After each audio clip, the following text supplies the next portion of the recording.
Why do you feel guilty when you haven't actually done anything wrong? Why does breaking a rule, even a stupid one, create that sick feeling in your stomach? And where did morality come from in the first place?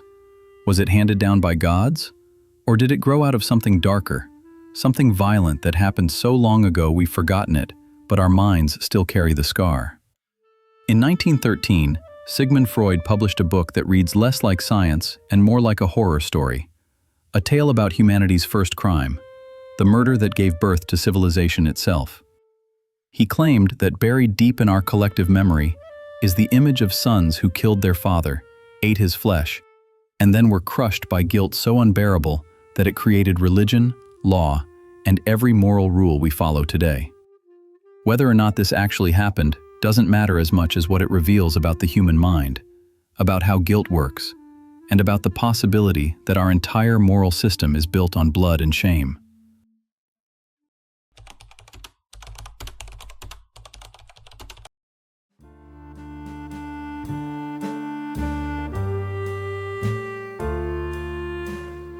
Freud was trying to answer an enormous question.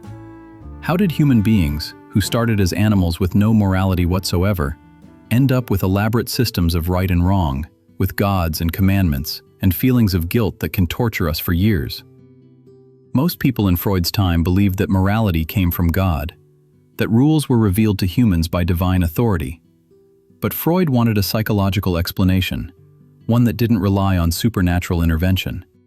He looked at tribal societies, at their strange prohibitions and rituals, at their totems and taboos, and saw something familiar. The restrictions they placed on themselves reminded him of the neurotic symptoms he saw in his patients. Both seemed to involve forbidden desires, rules that made no logical sense, and guilt that persisted even when the rules were followed. What if morality itself was a kind of collective neurosis? Freud built his theory on the concept of the primal horde, an imagined group of early humans living under the absolute rule of a single dominant male. This father figure controlled everything, especially the women. He kept all the females for himself and drove away or killed any sons who challenged his authority. The younger males lived in fear and resentment, desiring the women but unable to approach them, hating the father but too weak individually to overthrow him. This situation was unbearable, a pressure cooker of repressed desire and rage. And then, one day, the sons banded together. They killed the father, tore him apart, and ate his body in a ritual meal that sealed their bond. For a brief moment they were victorious, free from tyranny, able to take what they wanted. But then something unexpected happened. Instead of satisfaction, they felt crushing guilt. What transformed murder into the foundation of human morality? If you are new to this channel, please subscribe and turn on bell notification. This helps spread the knowledge to others. The guilt the sons felt didn't come from an outside source. It came from a conflict inside their own minds. Even while they hated the father for his tyranny, they also loved him. He was their protector, their leader, the source of order in a chaotic world. Freud called this ambivalence, the simultaneous existence of love and hate toward the same person. We see it all the time in children who adore their parents but also resent them, who want independence but also crave approval. The sons had wanted the father dead, but once he was gone, the love they'd always felt flooded back with terrible force. They were overwhelmed by remorse, by the realization of what they'd destroyed. The father they'd killed became more powerful in death than he'd ever been in life, transformed in their minds into an idealized figure they could never live up to. How do you live with yourself after destroying what you loved? Out of this unbearable guilt, Freud argued, came the first moral laws. The sons made a collective decision. They agreed not to take the father's place, not to claim all the women for themselves. They created rules against incest and rules about sharing resources. They established the idea that some things are forbidden, that desire must be controlled, that the group's stability matters more than individual satisfaction. This was the birth of morality, not as a gift from heaven, but as a psychological defense against guilt. By following rules, by restricting themselves, the sons could prove they weren't really the murderers they knew themselves to be. The taboo became sacred, something that couldn't be questioned or violated. And the dead father became a totem, a symbolic presence that watched over the tribe and demanded obedience.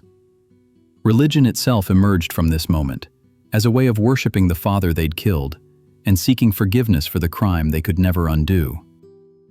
Freud connected this ancient story to something he observed in his own patients, particularly children. He'd noticed that young children, especially boys, go through a phase where they're intensely attached to their mothers and resentful of their fathers. He called this the Oedipus complex, after the Greek myth of Oedipus, who unknowingly killed his father and married his mother. Every boy, Freud believed, unconsciously desires his mother and wants to eliminate his father as a rival. But because the father is also loved and feared, these desires create massive internal conflict. The boy feels guilty for thoughts he barely understands, afraid that his father will punish him for his forbidden wishes. Eventually, the boy resolves this by identifying with the father, by internalizing the father's authority and making it part of his own personality. This internal father becomes the superego, the voice that judges and restricts. Does every child really recapitulate humanity's primal murder in their own psychological development? Carl Jung, who broke with Freud over many issues, had a different interpretation of where religious symbols and moral feelings come from. Jung believed in the collective unconscious, a layer of the mind shared by all humans that contains universal symbols and patterns he called archetypes.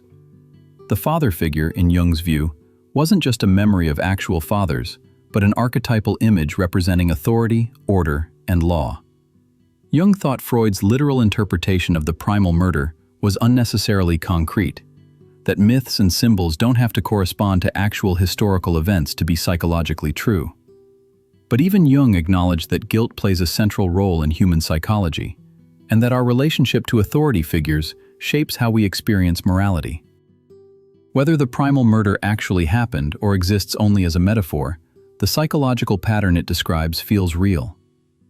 Freud extended his analysis to examine why certain things become taboo in the first place.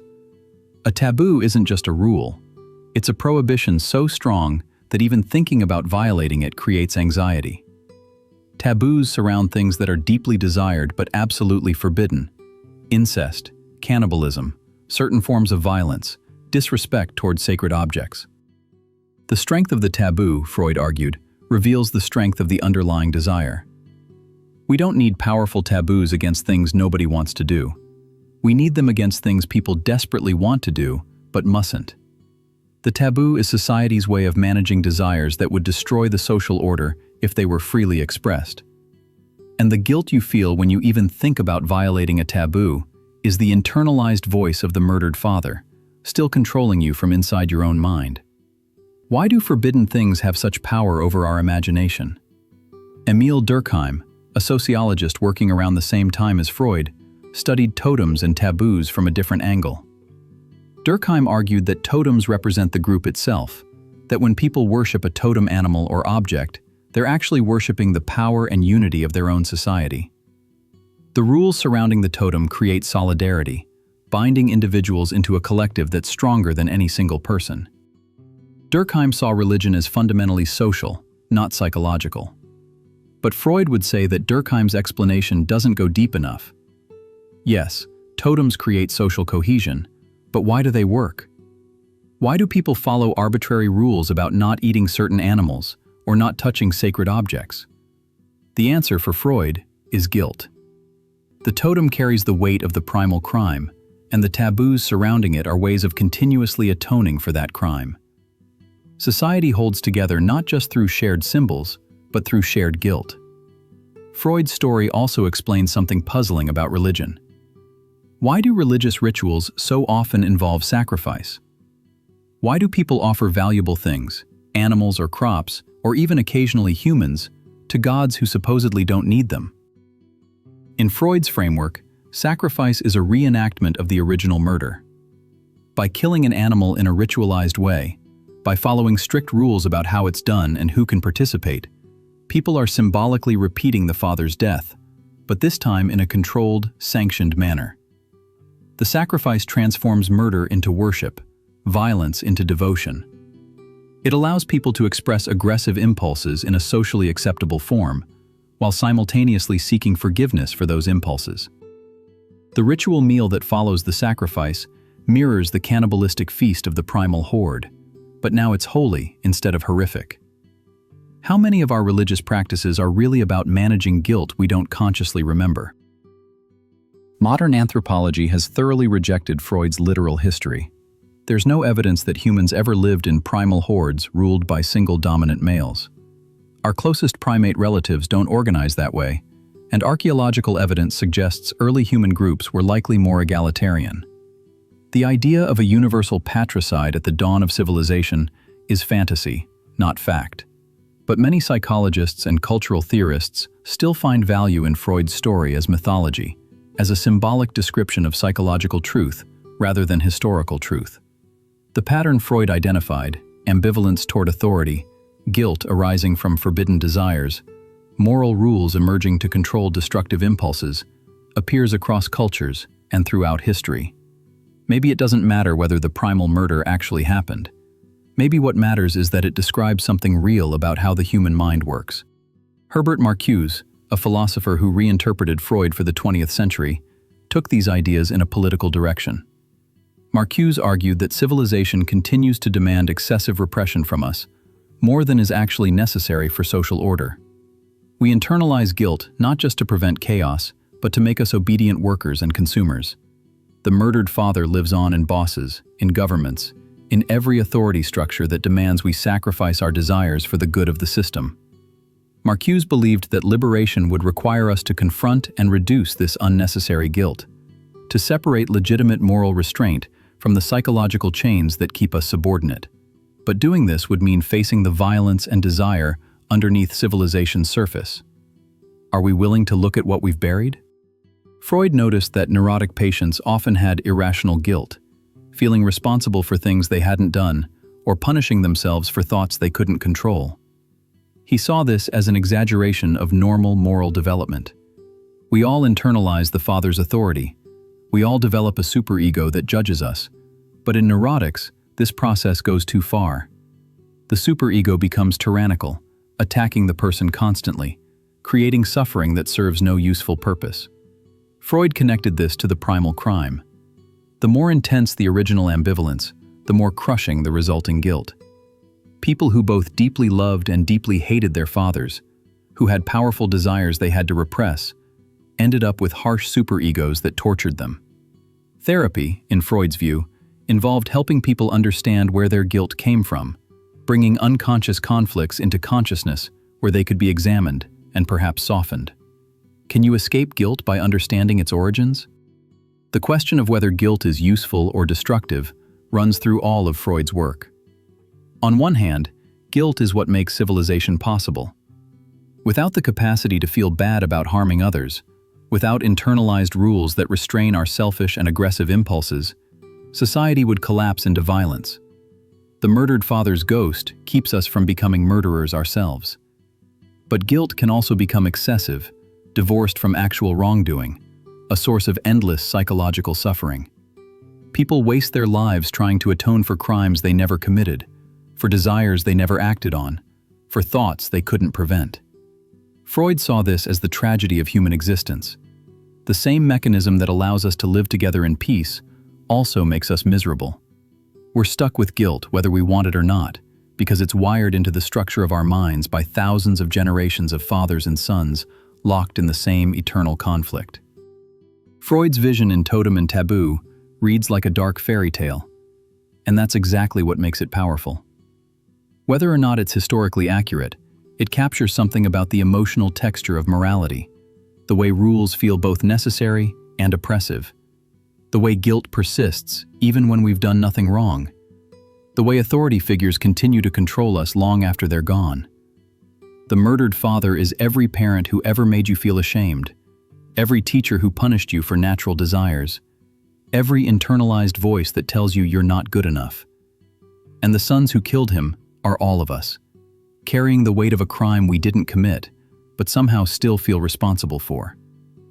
This is the foundation Freud believed our entire moral system rests on, not divine law or rational ethics, but blood, guilt, and the desperate attempt to undo what can never be undone. But there's another way to read Freud's story. Maybe it's not about a literal past event, but about an ongoing psychological pattern. Every generation experiences the conflict between desire and restraint, between individual impulse and social order. Every child must learn to control forbidden wishes and accept rules they don't fully understand.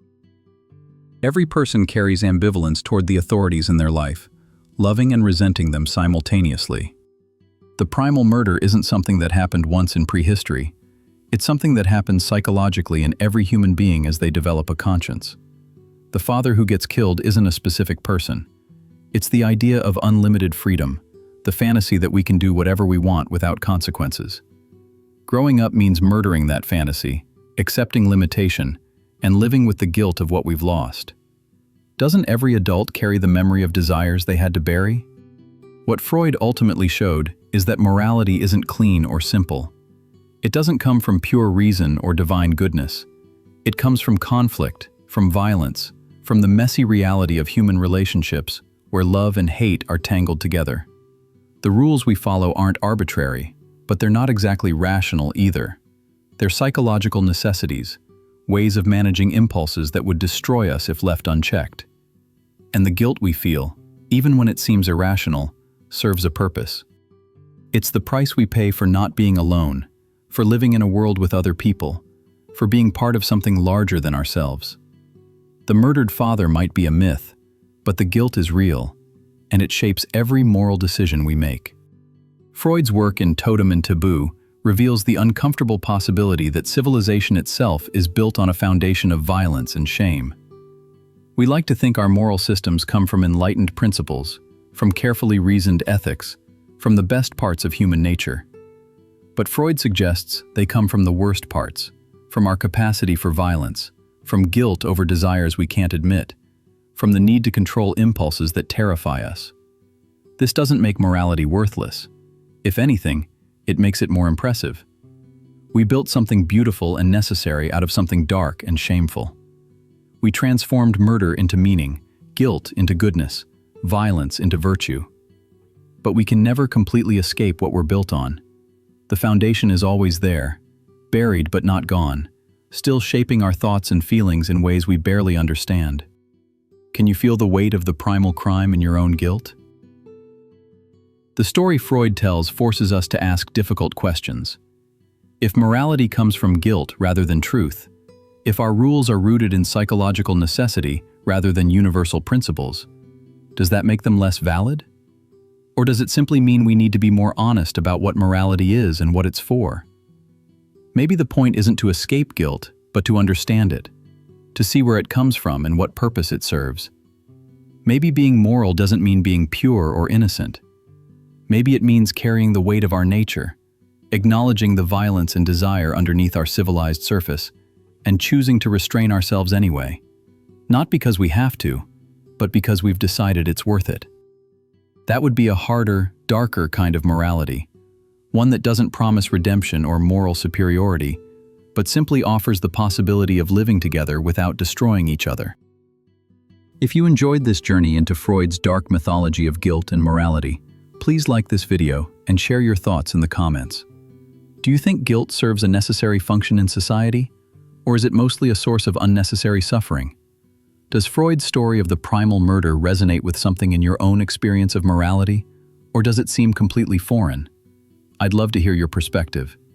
If you are new to this channel, please subscribe so you can continue exploring the most challenging and provocative ideas in psychology.